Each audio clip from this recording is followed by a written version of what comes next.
নমস্কাৰ ছাত্ৰ ছাত্ৰীসকল, আশা কৰোঁ তোমালোকৰ পঢ়া শুনা ভালদৰে চলি আছে। মই আজি তোমালোকক অসমীয়া বিষয়ৰ 1, 2, 3 মাৰ্কৰ কাৰণে গুৰুত্বপূৰ্ণ কেইটামান কুৱেশ্যনবিলাক দিবলৈ গৈ আছোঁ। তোমালোকে শেষলৈকে ভিডিঅ'টো স্কিপ নকৰি পেলাই চাবা আৰু কমপ্লিট তোমালোকৰ ৰিভিজনেই হৈ যাব। ইয়াত থকা গোটেইকেইটা কুৱেশ্যন ইম্পৰ্টেণ্ট কুৱেশ্যন হয়, তোমালোকে ভালদৰে চাই ল'বা। দেৰি নকৰাকৈ ভিডিঅ'টো আৰম্ভ কৰোঁ। ছাত্ৰ ছাত্ৰীসকল, গোটেইকেইটা কুৱেশ্যনবোৰ ইম্পৰ্টেণ্ট কুৱেশ্যন হয়, ৰিপিটেড কুৱেশ্যন হয় আৰু এইবাৰ প্ৰি টেষ্টত অহা কুৱেশ্যনো কেইটামান মই দিছোঁ। তোমালোকে পাৰ্ট 1 হয় এইটো, ভিডিঅ'টো ভালকৈ চাই ল'বা। 1 নম্বৰ কুৱেশ্যনটো হৈছে ৰহমৰ গিৰিহঁত শব্দ দুটাই কি বুজাইছে? উত্তৰ তোমালোকে লিখিবা। ৰহম মানে হ'ল দয়া, গিৰিহঁত মানে হ'ল গৰাকী বা মালিক। এতেকে ৰহমৰ গিৰিহঁত মানে হ'ল দয়াৰ গৰাকী, অৰ্থাৎ আল্লাক দয়াৰ গৰাকী বুলি কোৱা হৈছে। দ্বিতীয় কুৱেশ্যনটো চোৱা তোমালোকে। ৰঘুনাথ চৌধাৰীৰ গল্পপুথি দুখনৰ নাম লিখা। তোমালোকে যেতিয়া লেখকৰ পৰিচয়, কবিৰ পৰিচয়টো পঢ়া, তাৰ পৰা কেইটামান গুৰুত্বপূৰ্ণ যেনে তেওঁৰ গল্পপুথি হ'ল, তেওঁৰ উপন্যাস, এইবিলাক তোমালোকে ভালদৰে চাই ল'বা। ইয়াৰ উত্তৰ হ'ব মইনা বৰাগী আৰু পছতীয়া। থাৰ্ড নম্বৰ কুৱেশ্যনটো চোৱা। প্ৰকৃতিক কোনে খাদৰি আনিলে বুলি কবিয়ে কৈছে? উত্তৰটো হ'ব নতুন কুঁহিপাতে। চতুৰ্থ নম্বৰ কুৱেশ্যনটো চোৱা। ৰঘুনাথ চৌধাৰীৰ কেইখনমান কবিতা পুথিৰ নাম লিখা। যেনে তোমালোকে লিখিব পাৰিবা খাদৰি, কেতেকী, কাৰবালা, দহি কতৰা ইত্যাদি বা আদি। অসমৰ হেংদাং ক'ত জিলিকিছিল? ইয়াৰ উত্তৰ হ'ব অসমৰ হেংদাং দুপৰীয়াৰ পূৰ্ণ আলোকত জিলিকিছিল। উত্তৰটো তোমালোকে চমুকৈ 1 নম্বৰীয়া কুৱেশ্যনবিলাক হয়, তোমালোকে ইমানখিনি লিখিলে 1 নম্বৰ তোমালোকে গোটা নম্বৰ পাই যাবা। নেক্সট কুৱেশ্যনটো চোৱা। অসমীয়াসকলে কিহেৰে তৈয়াৰী পেঁপা বজাইছিল? আগতে এইটো কুৱেশ্যন আহিছিলে, তোমালোকৰ মেট্ৰিক পৰীক্ষাটো এইটো কুৱেশ্যন আহিছে।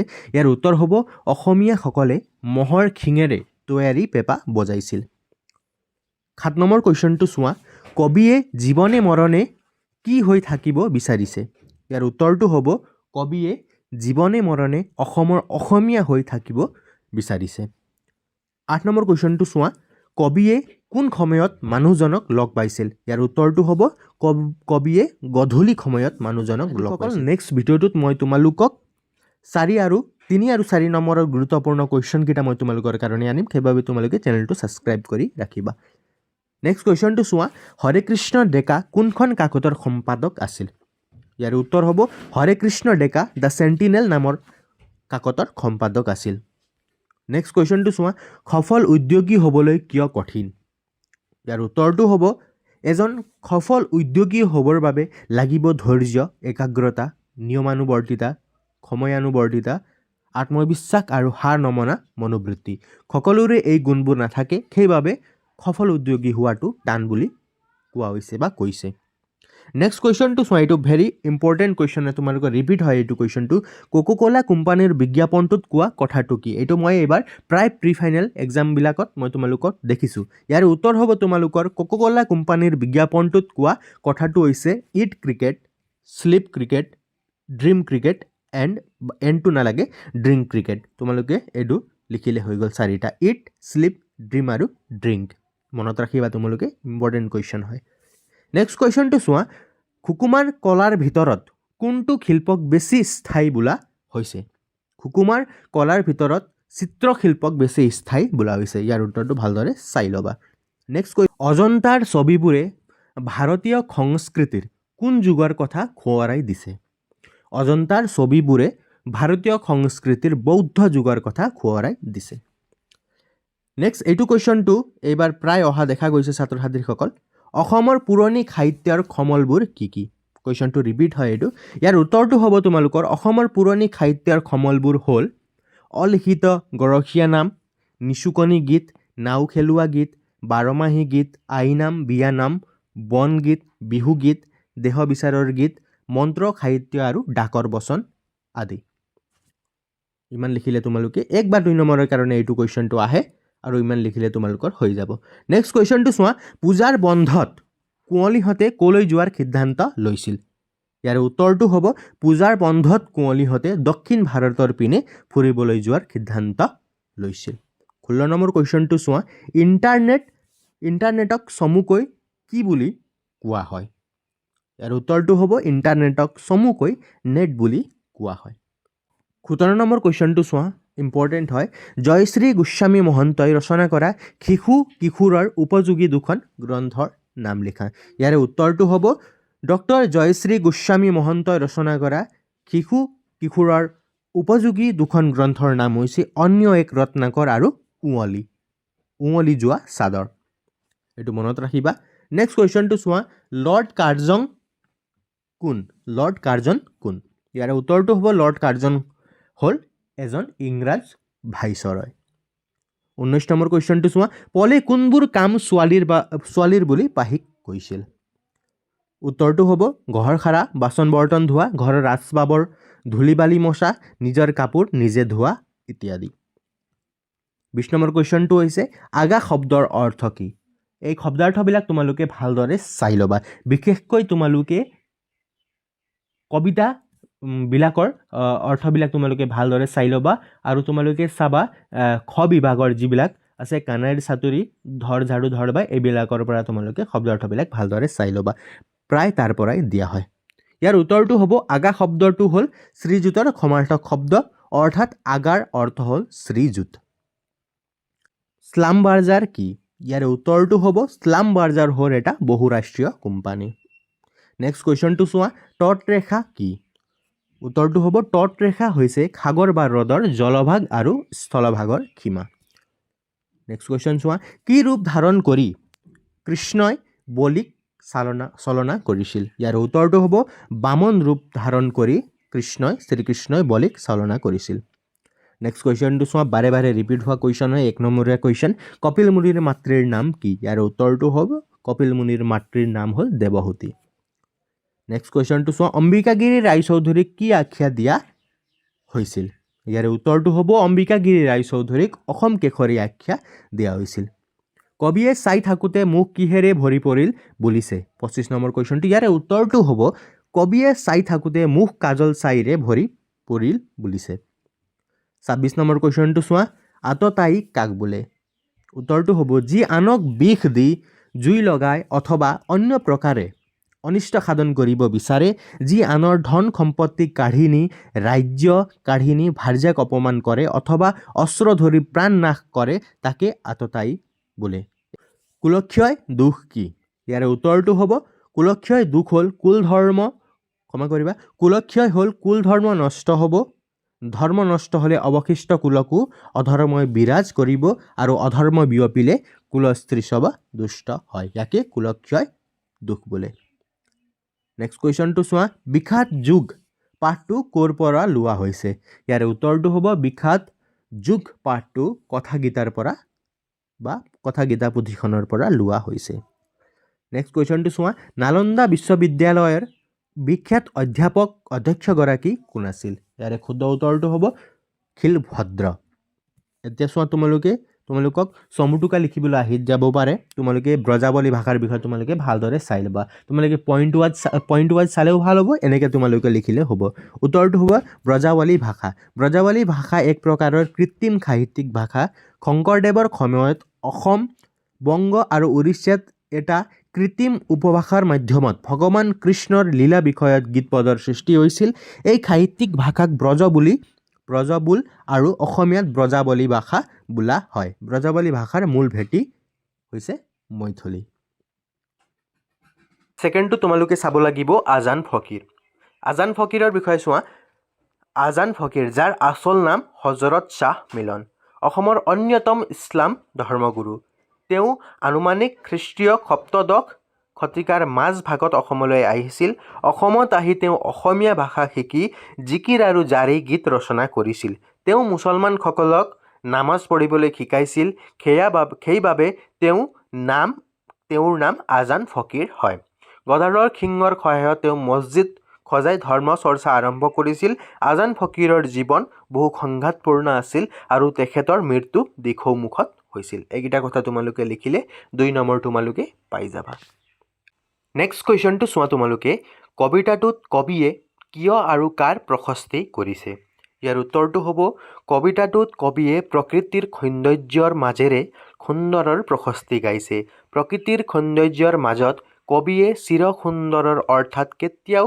নেদেখাজনৰ অস্তিত্ব উপলব্ধি কৰাৰ কথা কৈছে সেয়েহে সেই সুন্দৰৰ প্ৰশস্তি কৰিছে যাতে সকলোৱে বুজিব পাৰে আৰু পৰম মুক্তিৰ বাট বিচাৰিব পাৰে ইমানখিনি লিখিলে তোমালোকে ভাল নম্বৰ 2 নম্বৰ পাই যাবা নেক্সট কোৱেশ্চনটো চোৱা এইটো কোৱেশ্চন ইম্পৰ্টেন্ট হয় প্ৰায় সমূহ জিলাসমূহতো এইটো আহিছে এইবাৰ তেলৰ বাবে চলোৱা খনন কাৰ্যত মাডলগিং আহিলাসমূহৰ ভূমিকা কি ইয়াৰ উত্তৰটো হ'ব তেলৰ বাবে চলোৱা খনন কাৰ্যক মাডলগিং আহিলাসমূহৰ ভূমিকা অতি গুৰুত্বপূৰ্ণ মাডলগিং আহিলাসমূহৰ জৰিয়তে সংগ্ৰহ কৰা তথ্যই এখন নতুন তৈলক্ষেত্ৰ আৱিষ্কাৰ কৰাৰ লগতে কোনো ধৰণৰ বিপদজনক পৰিস্থিতি নোহোৱাকৈ খনন কাৰ্য চলাই যোৱাত সহায় কৰে ভূতত্ত্ববিদসকলৰ বাবে এই আহিলাসমূহ অতি গুৰুত্বপূৰ্ণ ইমানখিনি লিখিলে তোমালোকে 2 নম্বৰ আৰামত পাই যাবা 34 নম্বৰ কোৱেশ্চনটো চোৱা তেহেৰানৰ বিমান বন্দৰ কেইটা কি আৰু কোন স্থানত গুৰুত্বপূৰ্ণ প্ৰশ্ন হয় ইয়াৰ উত্তৰটো লিখিবা তোমালোকে তেহেৰানৰ বিমান বন্দৰ দুটা এইটো 1 নম্বৰৰ কাৰণে তোমালোকক প্ৰশ্নটো খুদি দিব পাৰে সেই কেইটা হ'ল মেহৰাবাদ বিমান বন্দৰ আৰু খুমেনি আন্তৰ্জাতিক বিমান বন্দৰ মেহৰাবাদ বিমান বন্দৰটো চহৰৰ মাজত অৱস্থিত আৰু খুমেনি আন্তৰ্জাতিক বিমান বন্দৰটো চহৰৰ পৰা নিলগত অৱস্থিত 35 নম্বৰ কোৱেশ্চনটো চোৱা তোমালোকে বিক্ৰমশিলা বিশ্ববিদ্যালয়ৰ বিষয়ে চমুটুকা লিখা এইটো 2023 চনত তোমালোকৰ অলৰেডি আহিছে এইবাৰৰ কাৰণে ইম্পৰ্টেন্ট হয় তোমালোকে ভালদৰে চাই ল'বা বিক্ৰমশিলা বিশ্ববিদ্যালয় খ্ৰীষ্টীয় 8 শতিকাৰ পৰা 12 শতিকা ভিতৰত বিদ্যমান আছিল ইয়াত 6টা উচ্চ বিদ্যালয় আৰু লগতে 108 জন অধ্যাপক আছিল বিশ্ববিদ্যালয়ৰ গাৰ পৰা ছাত্ৰবিলাক বিনা খৰচে খাইত আৰু থাকি শিক্ষা লাভ কৰিছিল তাত ছাত্ৰ-ছাত্ৰীসকলক থাকিব পৰা ব্যৱস্থা আৰু লগতে তেওঁলোকে তাৰ পৰা শিক্ষাদানৰ ব্যৱস্থাও আছিল এই বিশ্ববিদ্যালয়ত বৌদ্ধ শিক্ষা আৰু সাধাৰণ কলা বিদ্যাও শিকোৱা হৈছিল 400 বছৰৰ পাছত এই বিশ্ববিদ্যালয়টো নষ্ট হয় 36 নম্বৰ কোৱেশ্চনটো চোৱা তোমালোকে সৈয়দ আব্দুল মালিকৰ কবিতা পুথি এখনৰ নাম লিখা ইয়াৰ উত্তৰটো হ'ব সৈয়দ আব্দুল মালিকৰ কবিতা পুথিখনৰ নাম হৈছে বেদুইন মোগলসকলে অসমৰ ক'ত ভৰি দিছিল 37 নম্বৰ কোৱেশ্চনটো হ'ল ইয়াৰ উত্তৰটো তোমালোকে লিখিবা মোগলসকলে অসমৰ লুইতৰ পাৰৰ সেউজীয়া দুবৰি বনত ভৰি দিছিল নেক্সট কোৱেশ্চন চোৱা কোনখন উপন্যাসৰ বাবে সৈয়দ আব্দুল মালিকে সাহিত্য একাডেমী পুৰস্কাৰ লাভ কৰিছিল তোমালোকে কবিৰ পৰিচয়বিলাক ভালদৰে পঢ়িবা তাত থকা বহুত সৰু সুৰা কথা তোমালোকৰ 1 নম্বৰৰ কাৰণে এক্সামত খুদি দিয়ে সেইবাবে তোমালোকে ডিটেইলছত এইবাৰ যেতিয়া তোমালোকে ৰিভিজন কৰিবা গোটেইকেইটা ভালদৰে কৰিবা আৰু মই যেতিয়া যিবোৰ কোৱেশ্চন মডেল কোৱেশ্চন পেপাৰ তোমালোকক আপলোড কৰিছোঁ আমাৰ চেনেলত তাত মই সৰু পইণ্টবিলাক উঠাই পেলাই তাৰ পৰা কোৱেশ্চন বনাই পেলাই তোমালোকক এইবিলাক কোৱেশ্চন এড কৰিছোঁ তাৰিখটো মই ডেছক্ৰিপশ্যনত দি দিম তোমালোকে গৈ পেলাই ভিডিঅ'টো চাব পাৰিবা আৰু লগতে চেনেলটো ছাবস্ক্ৰাইব কৰিবা মই তোমালোকৰ কাৰণে তোমালোকৰ বাবে উপযোগী ভিডিঅ'সমূহ আনিয়ে থাকোঁ সদায় কোনখন উপন্যাসৰ বাবে সৈয়দ আব্দুল মালিকে সাহিত্য একাডেমী পুৰস্কাৰ লাভ কৰিছিল ইয়াৰ উত্তৰটো হ'ব অঘৰী আত্মাৰ কাহিনী নামৰ উপন্যাসখনৰ বাবে সৈয়দ আব্দুল মালিকে সাহিত্য একাডেমী পুৰস্কাৰ লাভ কৰিছিল সেকেন্ড কোৱেশ্চনটো চোৱা সৈয়দ আব্দুল মালিকৰ এখন বিখ্যাত উপন্যাসৰ নাম লিখা এইটো কোৱেশ্চন ইম্পৰ্টেন্ট হয় ইয়াৰ উত্তৰটো হ'ব সূৰজমুখীৰ স্বপ্ন তেওঁৰ এখন বিখ্যাত উপন্যাসৰ নামটো হৈছে সূৰজমুখীৰ স্বপ্ন সেকেন্ড কোৱেশ্চনটো চোৱা সৈয়দ আব্দুল মালিকৰ উপন্যাসৰ পৰা নিৰ্মিত হোৱা চলচ্চিত্ৰৰ নাম লিখা এইটো মনত ৰাখিবা তোমালোকে মই তোমালোকৰ মডেল কোৱেশ্চন পেপাৰত এইটো কোৱেশ্চনটো এড কৰিছোঁ ইয়াৰ উত্তৰটো হ'ব সৈয়দ আব্দুল মালিকৰ উপন্যাসৰ পৰা নিৰ্মিত হোৱা চলচ্চিত্ৰৰ নাম হৈছে মমতাজ আৰু জেতুকা পাতৰ দৰে মনত ৰাখিবা ছাত্ৰ-ছাত্ৰীসকল এনেকুৱা কথা এইবিলাক কোৱেশ্চনবিলাক 41 নম্বৰ কোৱেশ্চনটো চোৱা দেখা যায় সকলোকে বান্ধি থোৱা এনাজৰীডাল আছিল অসমীয়া ভাষা ইম্পৰ্টেন্ট কোৱেশ্চন হয় তোমালোকক 3 নম্বৰৰ কাৰণে দিয়া হয় সেইটো মই ইয়াত এড কৰিছোঁ সেইটো তোমালোকে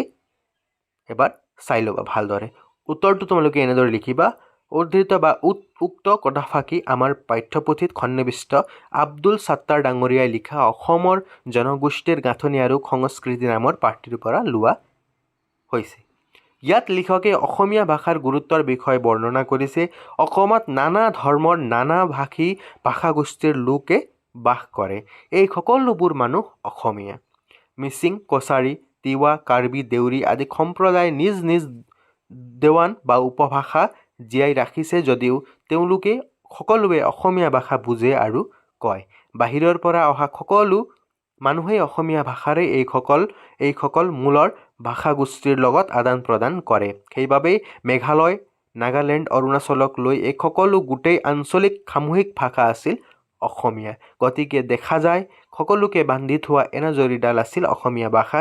ভাষিক সংমিশ্ৰণত আহোম ভাষাৰে, ব্ৰাহ্মণ ক্ষত্ৰিয় সংস্কৃতিৰে আৰু মুছলমানে আৰবী বা ফাৰ্চী ভাষাৰে কথা নাপাতে।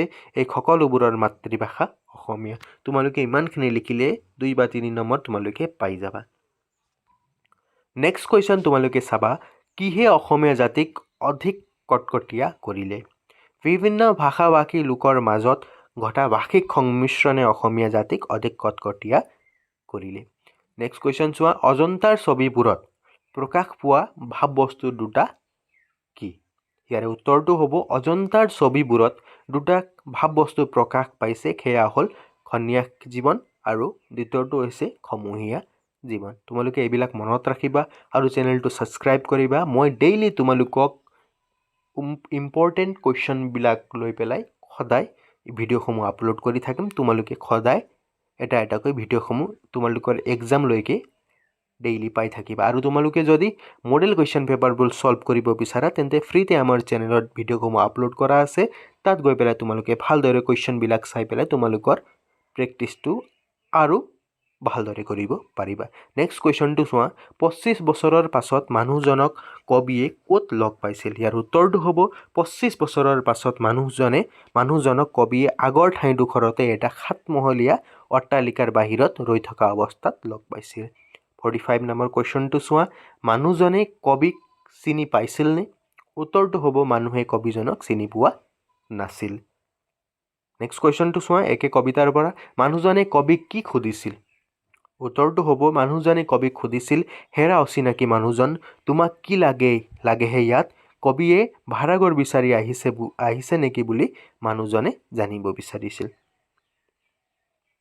47 নম্বৰ কুৱেশ্যনটো চোৱা, ডক্টৰ জয়শ্ৰী গোস্বামী মহন্তই ৰচনা কৰা, চেম কুৱেশ্যনটো ৰিপিট হৈ গ'ল। মই তোমালোকক সেইটো 2020 চনত আহিছে বুলি আকৌ এবাৰ তোমালোকক সেইটো দি দিছোঁ। ইয়াত তোমালোকে মনত ৰাখিবা অন্য এক ৰত্নাকৰ আৰু উঁৱলি যোৱা চাদৰ, এইটো দুটা গ্ৰন্থৰ নামটো মনত ৰাখিবা, কিয়নো এইটো কিশোৰৰ উপযোগী দুখন গ্ৰন্থ হয়, সেইবাবে ইম্পৰ্টেণ্ট বুলি মই তোমালোকক সেইটো আকৌ এবাৰ দিছোঁ। 48 নম্বৰ কুৱেশ্যনটো চোৱা, এভাৰেষ্টৰ বুকুত ভৰি থৈ অৰুণিমাহঁতে কিয় নামি আহিবলৈ বাধ্য হৈছিল? এইটো 2020 চনৰ মেট্ৰিক পৰীক্ষাত তোমালোকক অলৰেডি আহিছে, ইম্পৰ্টেণ্ট হয়, সেইবাবে দিলোঁ। এভাৰেষ্টৰ বুকুত ভৰি থৈ অৰুণিমা সিনহাই নামি আহিবলৈ বাধ্য হৈছিল কাৰণ বতৰ আছিল অত্যন্ত প্ৰতিকূল আৰু এনে প্ৰতিকূল বতৰত অভিযান চলোৱা অসম্ভৱ হৈ পৰিছিল। শিখৰলৈ মাত্ৰ 690 ফুট অতিক্ৰম কৰিবলৈ বাকী থাকোঁতে তেওঁলোকে অভিযান সামৰি তললৈ নামি আহিবলগীয়া হৈছিল। মই তোমালোকৰ নেক্সট পাৰ্টত 3 আৰু 4 নম্বৰৰ আৰু 50টা কুৱেশ্যনবিলাক মই তোমালোকক দিম। তাত মই 1 নম্বৰৰ আৰু 2 নম্বৰৰ আৰু কেইটামান গুৰুত্বপূৰ্ণ কবিৰ পৰিচয়ৰ পৰা কুৱেশ্যনবিলাক তুলি দিম। সেইবাবে তোমালোকে চেনেলটো ছাবস্ক্ৰাইব কৰিবা, মোৰ ভিডিঅ'সমূহ তোমালোকে ডেইলি পাই থাকিবা। নেক্সট কুৱেশ্যনটো চোৱা, 50 নম্বৰ তোমালোকে ইম্পৰ্টেণ্ট কুৱেশ্যন হয়, জাতিৰ জীৱন মনোহৰ কৰিবলৈ কবিয়ে কি বেশেৰে ঝাৰু ধৰিবলৈ কৈছে? ইয়াৰে উত্তৰটো হ'ব জাতিৰ জীৱন মনোহৰ কৰিবলৈ কবিয়ে বীৰ বেশেৰে ঝাৰু ধৰিবলৈ কৈছে। চ' ছাত্ৰ ছাত্ৰীসকল, মই 49 নম্বৰ কুৱেশ্যনটো ইয়াত এৰিলোঁ। মই তোমালোকৰ নেক্সট ভিডিঅ'টোত তোমালোকক কণ্টিনিউ 51টা কুৱেশ্যনবিলাক 1 নম্বৰীয়া, 2 নম্বৰীয়া, 3 আৰু 4 নম্বৰীয়া গোটেইবিলাক লৈ পেলাই আনিম। সেইবাবে তোমালোকে চেনেলটো ছাবস্ক্ৰাইব কৰি থ'বা, তোমালোকে ভিডিঅ'টো অহাকালিয়ে পাই যাবা। চ' আজিলৈ ইমানেই, ভালদৰে পঢ়া শুনা কৰিবা। এইবিলাক কুৱেশ্যনবিলাক ইম্পৰ্টেণ্ট হয়, তোমালোকে ৰিভিজনৰ সময়ত এইবিলাক চালে তোমালোকৰ কাৰণে ভাল হ'ব। ধন্যবাদ। ভালদৰে পঢ়া শুনা কৰিবা।